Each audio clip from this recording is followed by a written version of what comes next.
Okay, a meeting of the Middletown Police Commission is called to order. Roll call. We'll do that at the end. Is Di Stefano present, Commissioner Vignola present, Commissioner Mills present, and Commissioner Sullivan present, along with Chief Iwanchu. Eileen, anyone online? Not at this time. Okay. All right, Chief, it's your show. Good evening, Mayor and Commissioners.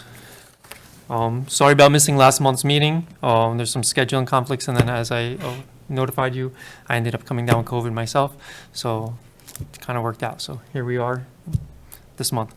Don't have a tremendous agenda for you this evening. Start off with communications. Back in February, we received notification from the New York State Supreme Court, the Appellate Division, in regards to the matter of Colleen Edwards versus City of Middletown.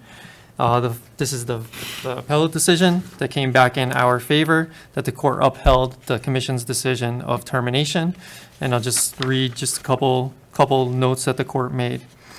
In matters concerning police discipline, great leeway must be accorded to the commissioner's determinations concerning the appropriate punishment, for it is the commissioner, not the courts, who is accountable to the public for the integrity of the department. The penalty of termination imposed in this case does not shock the judicial conscience. The petitioner had previously been disciplined for insubordination toward the same superior officer only a few months before the incident at issue, displaying a pattern of conduct which is inconsistent with the strict discipline necessary to effectively operate a police department. Since the board had valid reasons for closing the hearing to the public, the denial of the petitioner's request for an open hearing was neither a deprivation or due process nor an abuse of discretion. If anybody would like the whole report, I will forward that to you. But I think that really sends a message home on many levels, and I'm happy with the decision from the appellate court. Any discussion on that? Questions? Nope. Moving into some old business, if the commission is okay, I will hold the comp report to the end just for privacy reasons and go into executive session for that. The police academy, the first police academy in the new location commenced on February 1st. There's currently 23 recruits. We have our 3 recruits in the academy. Things are progressing very good. New building, we're very happy to be there, getting good response. So thank you for the support in that. The police reform, from Executive Order 203 from the Governor's Office, we did the police reform, the panel meetings with the community. We put together the panel, so on and so forth. We conducted our final draft. On February 16th, the Middletown Common Council held a public forum on that report, opened it up to the public. It was announced, advertised, so on and so forth. And then they held a decision for the March 2nd meeting, at which time the council voted to adopt the final plan. So we have concluded our responsibilities with the Governor's Executive Order 203.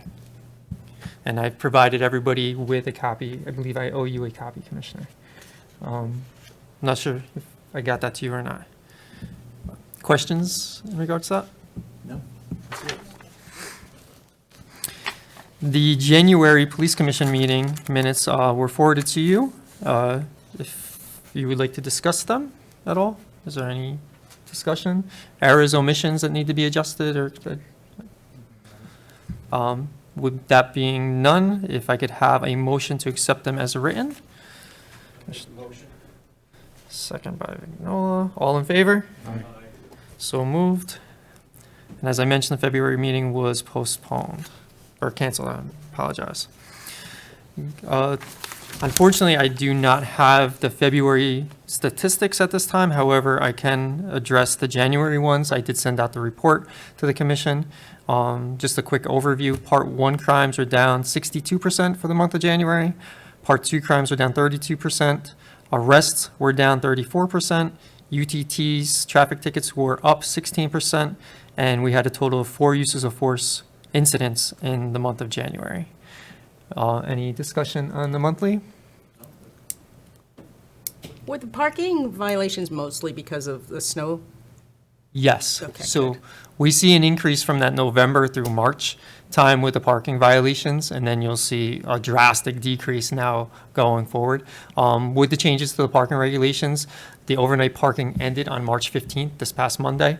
So from here out, unless there's a snow event, there will be no overnight parking issues. We'll see some additional increases in parking enforcement because we do have a part-time parking enforcer. And as the guidelines get set in the parking in the downtown, we should see some more activity there. You're welcome. Any other questions in regards to monthly? No. Just an incident of note that occurred on February 17th. We had a home invasion robbery at 81 Linden Avenue. The officers responded. They actually, there's 3 residents in the home at the time. 4 assailants made their way into the house unarmed. They pushed their way in, ended up tying up the residents.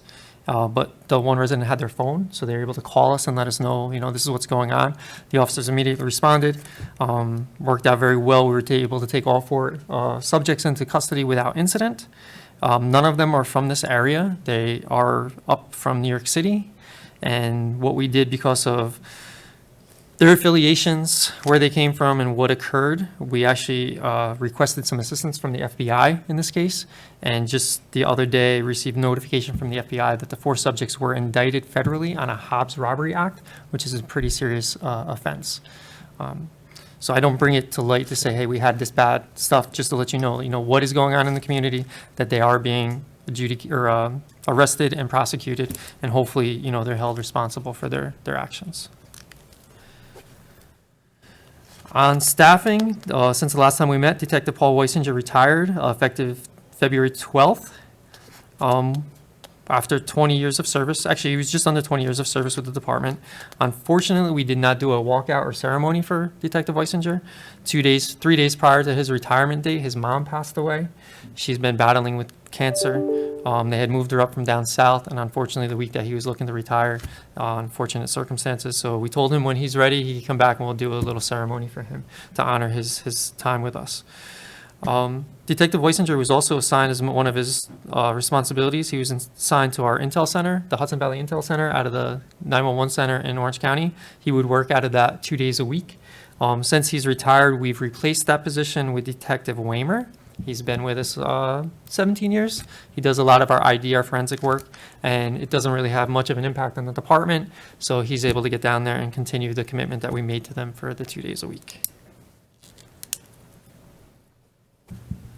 As far as staffing, based on the most recent hires, there's still 2 vacancies. And in line with that, I spoke with Mr. Massey in Civil Service in regards to getting to the next group of candidates that are available for hire. And what I'm looking to do, and he's working with me on doing such, is digging into the next group of bilingual candidates. So originally we hired from the bilingual list, then we went back to the traditional list, and now I would like to go back to the bilingual list. However, to do so, we must host another physical agility test. So tentatively right now, Mr. Massey has that scheduled for May 15th. And it's a small group of people from what we gather on the list, so it's not a tremendous amount of applicants. So hopefully after May 15th, we'll have some additional applicants to look at for hopefully the August Police Academy. I also spoke with Mr. Massey in regards to a police officer civil service exam, the entry-level exam, because during the panel meetings, there's some discussion in regards to when the next exam would be. Mr. Massey confirmed with me that we will not be given the police officer exam until 2022. So we still have another year, which is traditional. It's about a 4-year cycle. And we still have a tremendous amount of people that are eligible on the 2 lists between the regular list and the bilingual list. Some anticipated retirements I've mentioned before, and they're still on track. Lieutenant Tobin and Sergeant Frank. One will be June, one will be July of this year. Based on Lieutenant Doty's retirement in January, we do currently have a vacancy in our lieutenant's position, and those 2 retirements will open up some additional vacancies. And we do currently have a lieutenant and sergeant's promotional list. And if the commission is okay with doing so, if we could conduct interviews for those positions in the next meeting, that's up to the commission. Yep. So with that said, I will schedule the candidates for 15-minute blocks during the April meeting. It would be 3 candidates for lieutenant and 3 candidates for sergeant.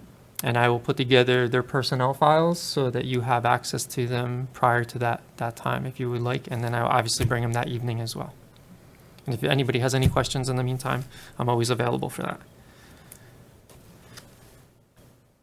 Additionally, as a result of Detective Weisinger's retirement, it opened up a spot in our detective division. Just this past week, the mayor joined me along with Commissioner Rodriguez and Civil Service Commissioner Massey, and we did a promotion, in-house promotion of Officer Rosen from the position of police officer to detective.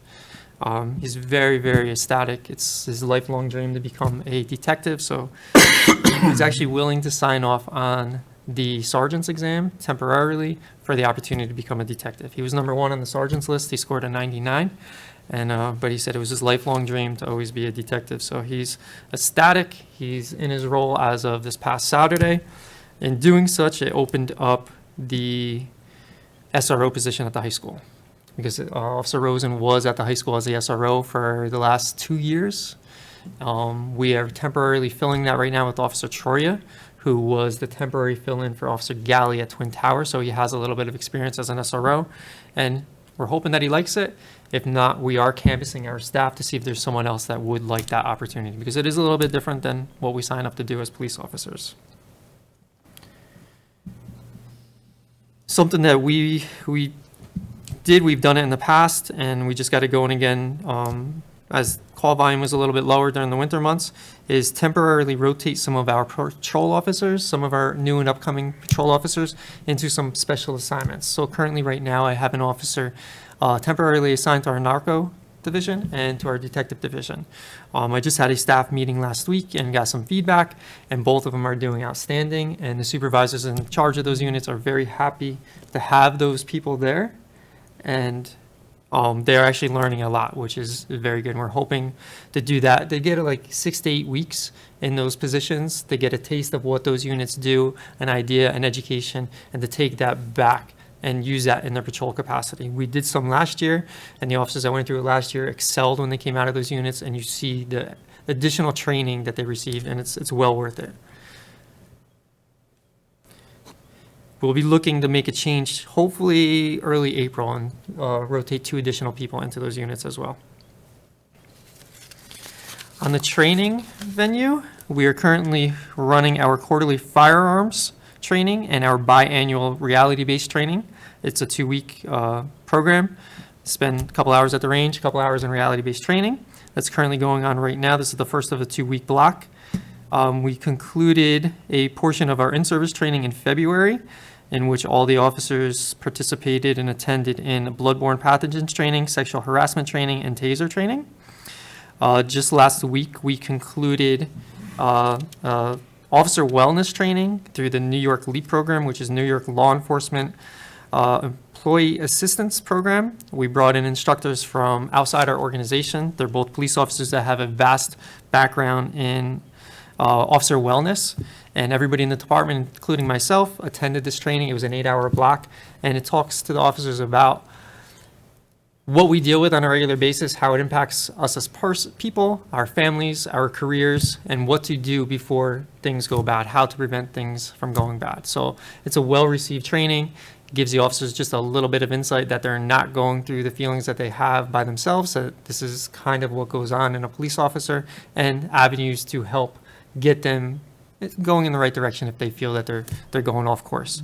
It was a great training. A lot of heartfelt stories were shared, and I'm pretty sure majority of the department took something away from that that's very positive.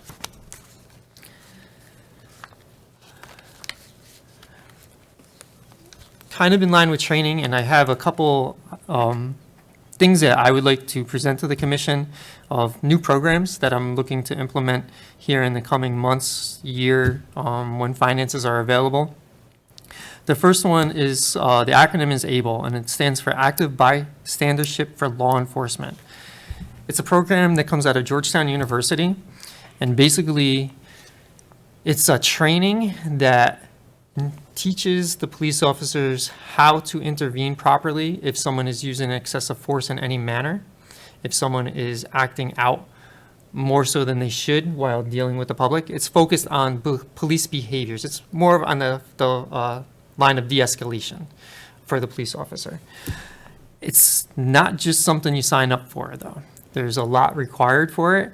I have spoken about it with the mayor, and in order to do it, you have to be accepted into the program. So there's 10 criteria that you have to meet, which part of it is policy procedure. You have to have policy and procedure in place for the program, policy and procedure in place for if somebody needs to, like the whistleblower type policy and procedure, that there's no retaliation. You need support and commitment from community partners. So I've reached out to our religious community through Bishop Williams, and I've actually reached out to the school through Superintendent Del Maro. They're both going to write letters of support. We need 4 letters of support to even apply for the program. There's media requirements, there's commitments to timing, commitments to trainers, that type of stuff. There's no real extended cost to the department. It's a free training. It's just getting in and agreeing to their program. Upon reading it, I definitely think in today's environment, it is something that would benefit our department and what's going on, not just here in New York, but nationwide with police. And I just think it's going to be something that is going to make us that much more professional going forward. I do have some literature on it with me. If you would like, I could forward you links to read about it, to find out some more information about it, if you would like. And the goal is, if it's something that the commission is willing to support, I would assign 2 people to get trained in it. I'd be looking at a supervisor and another up-and-coming officer that's very well-versed, have them become trainers, and then we would utilize them in-house and possibly even at the police academy to give this to the recruits on the entry level so that they have that education coming into their career as police officers. This counts towards that section 70B. No, that 70B is something totally different. 70B is the Attorney General's. It's the new law that goes into effect April 1st, where the Attorney General is going to be the primary agency in any type of police involved incident that results in a death. Yes, but the death is so broad, their definition of death, it could be through a medical aided call, an overdose call, pursuit, a shooting incident, someone in the cell that commits suicide. It's very broad. We're supposed to be receiving guidelines before April 1st. We have not yet received them. So we're hoping that everything is in place so we know what our responsibilities are other than calling the Attorney General's office prior to April 1st, because we may have to adjust some of our policy and procedure based on what we receive from them. And that's not an option for us. That is law as of April 1st of this year. Another program that I'm exploring, and this isn't so much on the training, this is more on an investigative level, is in years past I've looked to secure some financing and get a program where we could put fixed license plate readers on certain streets in the city. And this is a program where they're small, compact, at very affordable cost. So it's something we'd be looking into. It's an investigative tool. Very robust. I think it would be a great asset to solving crime. Extremely robust equipment, and it's very affordable. Each camera is only $2,500. When I originally was getting prices, I was receiving prices of $80,000 and up. So technology has definitely come a long, long way. And the nice part about this company is they are affiliated and partnered with Axon, which is the company we went with the body cameras. So the storage and retainability of any type of information, we could utilize that same platform. And it's something we have in place already. Would the cameras communicate, or something you'd have to go download? Nope, they communicate. Another program that I am looking in, and we actually did a 2-hour meeting with this company today. Lexipol, it's a nationally renowned company that does a tremendous amount of work in training and policy and procedure. So what we were actually had a demo on today was their policy procedure platform. And with everything changing and evolving so quickly over the last couple of years, New York, the laws are changing, robustly. Some stuff's coming out of the federal government as well. And when those changes come through, we look at them, we put together our team, and we try to make the best out of them that we can of what we need to change policy-wise. We incorporate Alex Smith into the conversations, and then we come up with what we, as a collective group, believe these changes mean to us in policy and procedure. And sometimes we're right, sometimes we haven't been challenged. This company is a team, they have a team of attorneys and a team of staff, that's all they do. This is their business, they do policy and procedure. So when these law changes are updated, changes come from, government practices, whatever it may be, case law that comes out on a regular basis that impacts the way we do our job, they take that all into consideration and they draft policy for you. They take your existing policy and procedures and they morph it into their platforms, their vernacular. They review it to make sure it meets the criteria. They review it to make sure it meets the best practices. And they're constantly updating it for us. So the sense of knowing a team of attorneys is behind that, knowing that we have the most up-to-date and accurate policies and procedures in place is definitely something that I'm interested in looking at. And the other thing they do is our policy and procedures, we have 149 policies in place right now. It's 481 pages, I believe it is. And ours are drafted and they've been drafted. It's no fault of anybody. It's the way it's been done. And many police departments have done it, is ours are morphed. The policy and the procedure are in the same document. So it doesn't separate. This is the policy and this is how you actually do it. So what they do is they actually separate. They pull the procedure out of the policy, separate it.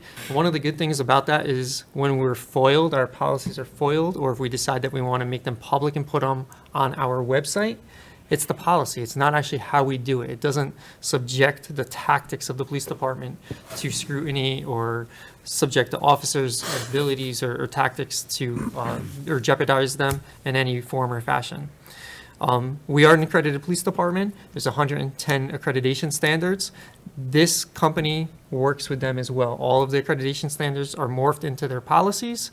It's a robust program that for our accreditation audits, it has all of the work. It generates everything for us. It keeps track of everything.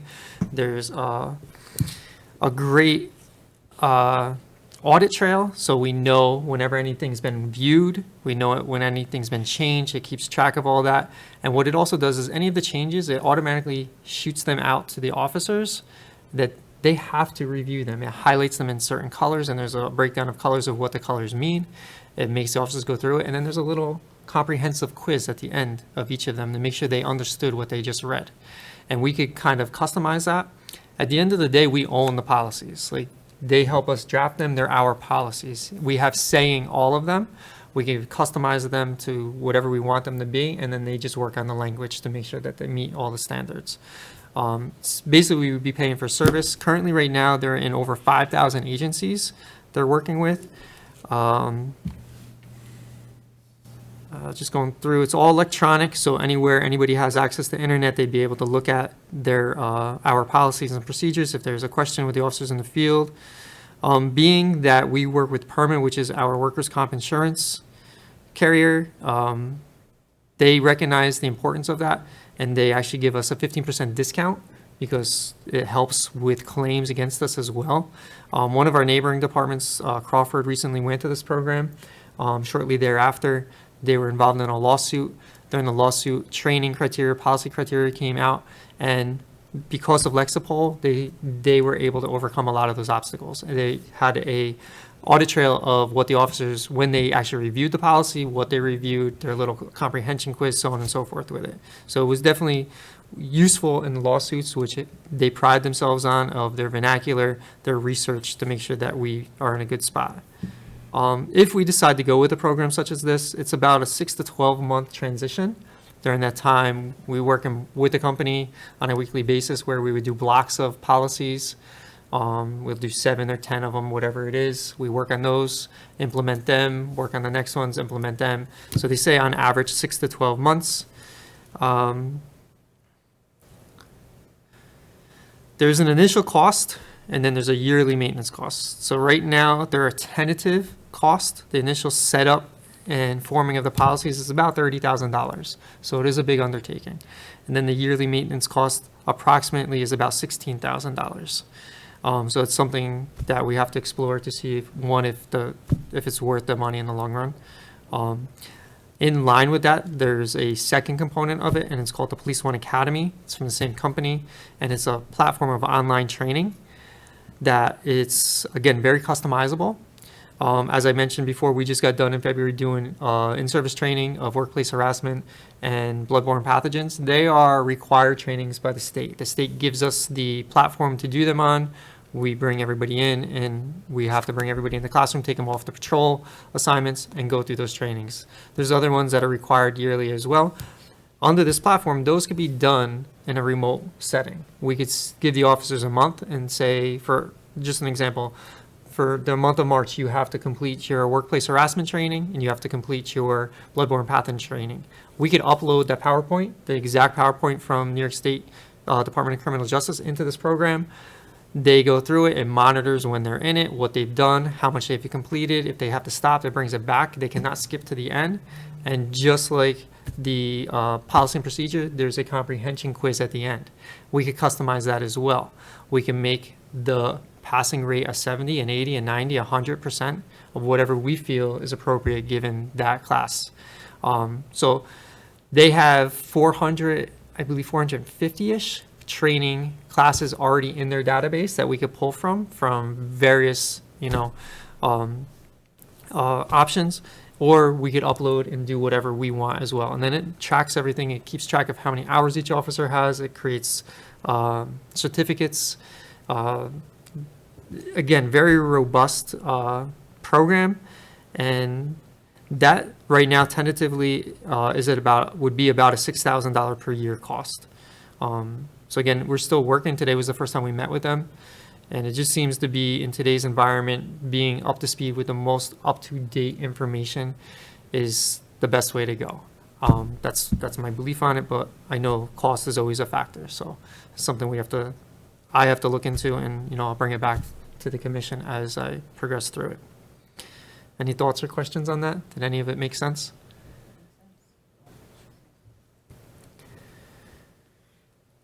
Moving forward to body-worn cameras, still, going strong. We get little hiccups here and there that we work out. We're going to be making a couple minor changes to our policy based on some of the experiences we've had thus far since it's been implemented in mid-January. But officers are becoming more and more comfortable with it.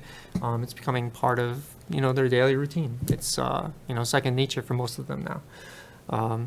But as soon as those policy changes are updated, I will forward them to the commission for your review to make sure. And they're simple. Like, one of them is we're going to require that every supervisor review every body camera footage whenever there's a use of force.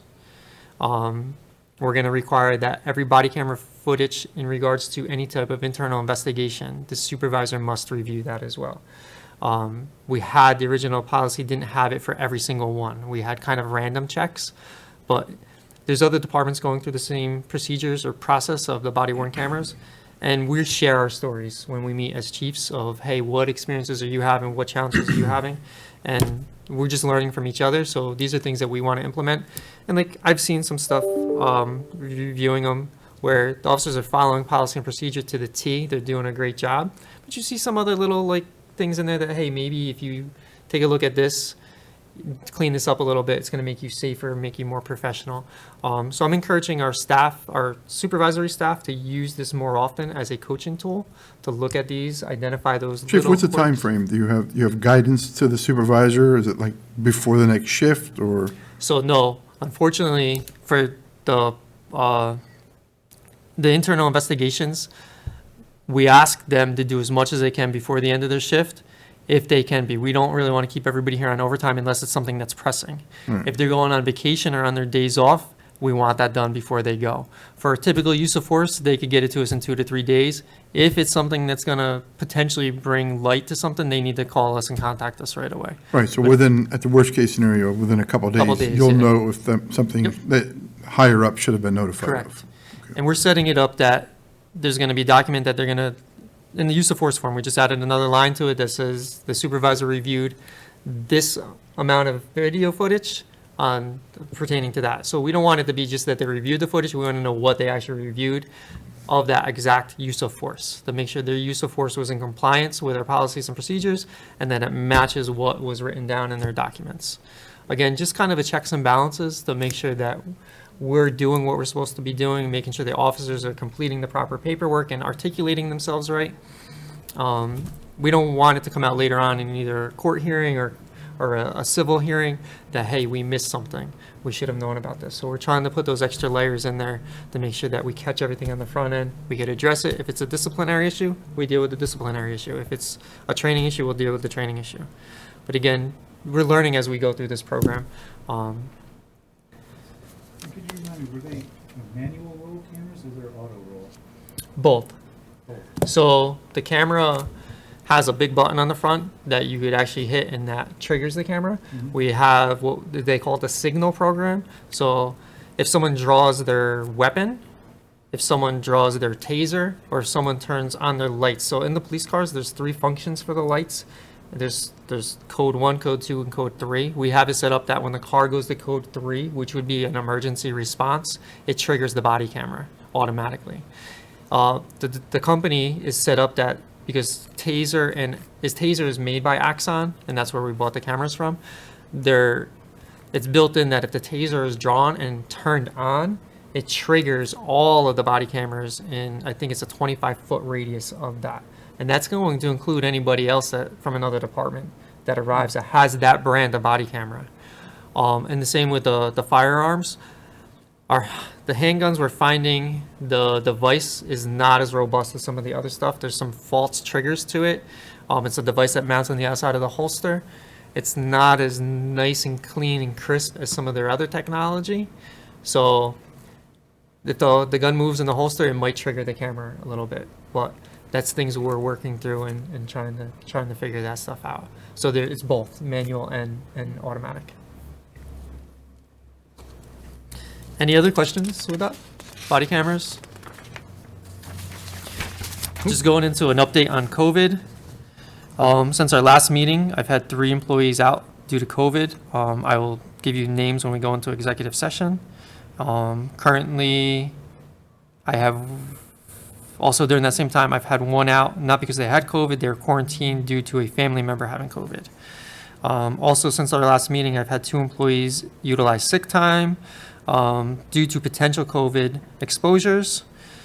Unfortunately, and I believe I mentioned it during last meeting, that his father was ill due to COVID. On February 2nd, Detective Slanovic's father passed as a result of COVID, unfortunately. And then, as you are aware, on March 6th, former Police Chief Louis Ogden passed as a result of COVID as well. Commissioner Sullivan, you had mentioned the OC site today on your way in, you saw. So for those that don't know, Orange County Community College is the host of, or is the location, I should say, of a vaccination site, a state-run vaccination site. Looks like they're going to be set up there for several months. Today's the first active day. They went live today at 2 p.m. We are supplying police officers to that event on a regular basis, 7 days a week. The vaccine clinic is open from 8 a.m. to 7 p.m. and the staff is there an hour before and an hour after. So we will have police officers there from 7 a.m. to 8 p.m. 7 days a week for the foreseeable future. We're starting off with 3 officers there to see what type of response there is, what is needed from us, and then we'll address it and adjust it as needed as we progress through it. There's also a pretty large component of National Guard personnel there that are kind of organizing the internal operations, and they have a security detail and whatnot as well. But we are there, it's in our city. We are a visual presence there. Our police cars are out there. Our officers are out there. We have 1 in the lobby, 2 outside. And then if we need additionals, if there's busy times, we'll assess that and address that. We are currently working with Orange County emergency management because there is a potential opportunity for us to be reimbursed by the New York State Office of Emergency Management for all of our resources that we supply to this event. Today, the representative from the county 911 center advised us that we will be the first police department that he's aware of that is applying for reimbursement through the New York State Office of Emergency Management. But we're going to do everything we can to get some of the monies back from them, because it does come with a cost to put the police officers there. And that site is just for Orange County then? No, No, it's a regional site. all in New York State, it's New York State site. Okay, great. Yeah. We did send out a Nixle message today with the link, and it's the New York Gov website. There's a button right on it of how you could go on and the criteria, and there's a couple basic questions. I went on it just to see what it would entail. It asks you like where you reside, where you work, your age, your sex, and then it goes into the next page. But it doesn't seem too complicated. And I visited the site yesterday, and they seem very organized. Speaking with some of the National Guard members, they have been at other sites throughout the state, so this is not their first time doing this. It seemed very structured, very organized. It seemed like they have a really good handle on it. It's just a matter of how many people come to it.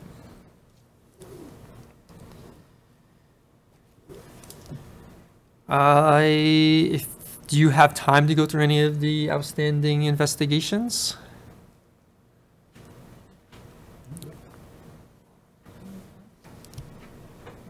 What do you mean, Chief? Like, So I had emailed some investigations, the, internal stuff. I don't have any questions on them. I mean, So if anybody has any questions, I could tell you the ones that I have sent to you, and if we want to talk about them individually, I do have another stack I didn't want to send out until, I don't want to overwhelm anybody with them because some of them are pretty complex. So if you have time, we could do that. The other, just on a side note, outstanding, I do have 7 that will be coming out to you in probably sometime next week that are completed. And then I have 2 personnel complaints and 9 other internal investigations that are in progress, some form or fashion, between the lieutenants and sergeants, wherever they are in the process. So they do come in. Out of the ones that are outstanding, there is one that's going to come to you next week, is a disciplinary one, where it's a counseling more than anything else. It's minor. And then one that will come in the next group will be one of the officers lost their shield, their badge. So there's a disciplinary, my recommendation of a disciplinary associated with that as well. So I don't want, if you want the details, I'll give you the details now, or if you want to wait to see it, that's up to you. I'm fine. Are they wearing uniform or backup? The one on their uniform.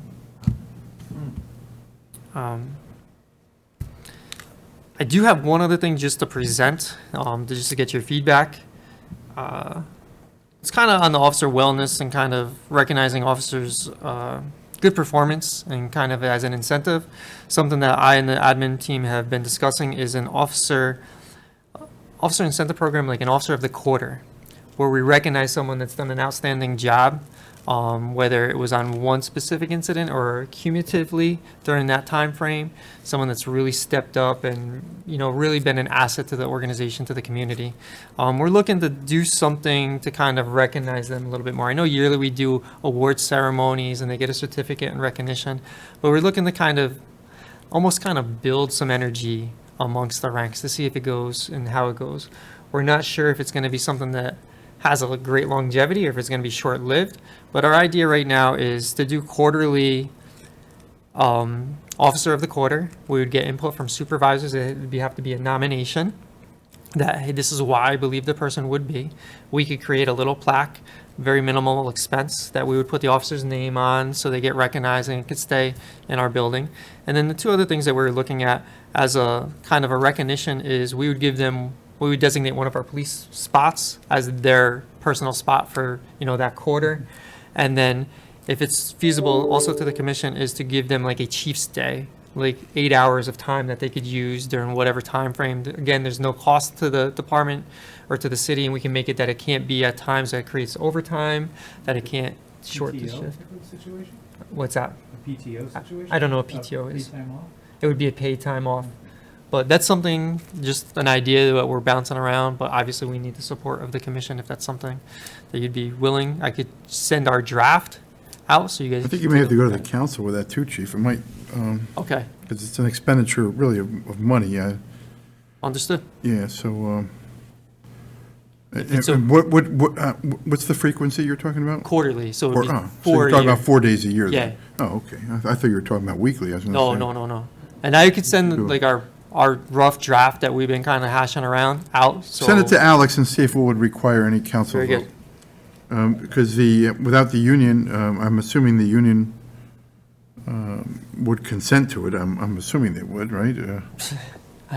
If anything they could do to get a day, they might descend to Well, who gets maybe, it. they all want to have it. Yeah, That's they might not be happy with who gets it. Believe it but- or not, the CSEA, we had a sick bank a few years ago. Yep. And the CSEA, they never funded any of the employees, never got into the pool, not into the sick bank. We had one employee who did get sick, needed time, and other employees were willing to give him time, and they wouldn't let us do it. So even though it benefited their people, Crazy. and it was, so it's a little weird sometimes when we get into those giving to one, but not to all. So, well, let's just clear it with Alex, maybe I will. clear it with the union too. I will send it out so everybody can take a look at it. And again, we're in the early stages of just kind of discussion, trying to hash it out a little bit. And it may not really have the impact that we're hoping for. We don't know that. Some people like things better than others, and again, it depends on who receives it, is how people respond. So I'll get that out to everybody, and I will forward it to Alex and the union as well. So next, if we jump into the internal investigations, if I do it in date order, the first one is June 14th of 2020. It was a use of force injury involving police officer Reyes and Napoli. Do you want me to give a little oversight on that, or is that? Is it the civil one? I have to look at it myself.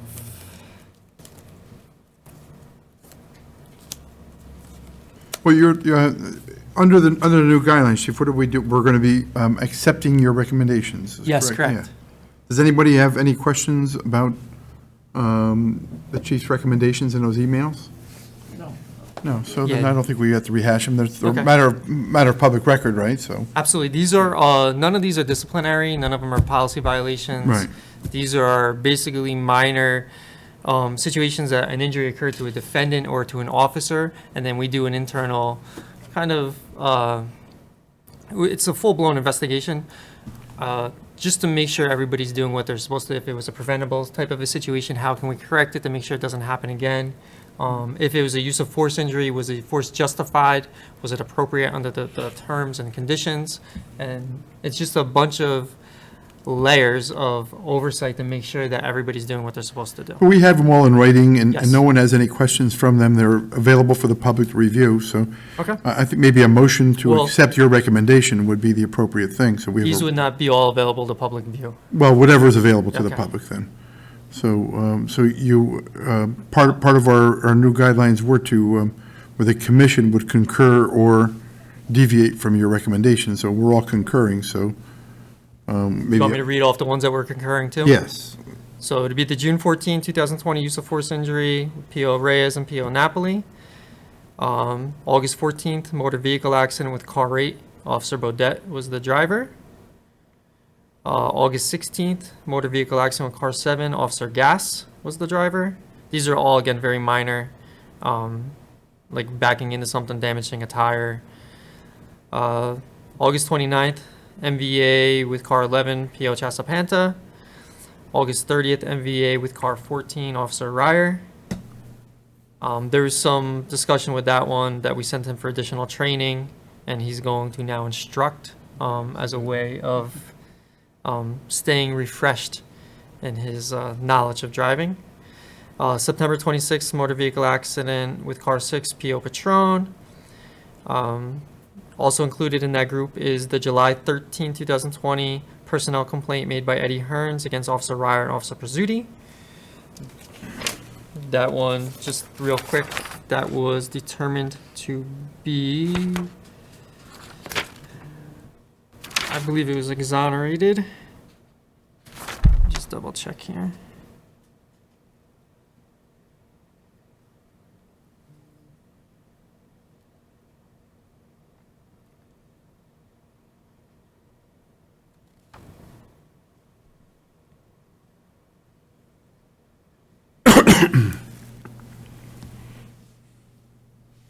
Yes, this was, Mr. Hearns didn't want to provide us with all of the evidence that he had. He just wanted to let us see little tidbits that would support his side of the incident. Did they ever release the camera footage? Nope. Nope. The DA's office was gonna subpoena it, and I'm not sure if they ever did. 6/29, July 29th, this was, we titled it a high-risk incident with Officer McHugh. This was with the ATVs where he tried to block the path of them, and the one ATV hit the front of his car. September 6th, use of force injury, POI Anuzi and defendant Wist. September 10th, use of force injury by Officer McHugh and defendant Montiero Guapata. And September 27th, MVA PO Chasapanta with car 11.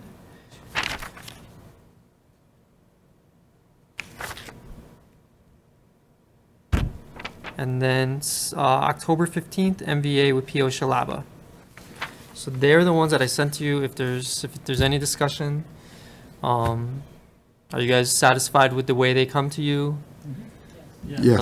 The summary reports in them. If there's ever anything that you want to see video or anything like that, please let me know. It's very difficult for me to email those to you.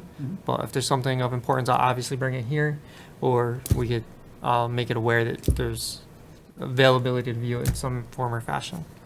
So why don't we have a motion, Chief, since we're new to this whole thing, to concur with the recommendations that you've made in the reports and the findings, not recommendations, the yep. findings. So I'll make the So- motion. The mayor's making a motion to accept the above read internal investigations, and that you accept the findings as written and supplied to you via email. Do I have a second? Oh, everybody a second. I have a second by Commissioner Sullivan. All in favor? Aye. Aye. Thank you for that. So if you don't have, do you have any questions on anything? Is there anything you would like to discuss? Any concerns, anything that's come up? Given that, if I could have a motion to go into executive session just to discuss some personnel issues. I have a motion by Commissioner Vignola. Do I have a second? By Commissioner Mills.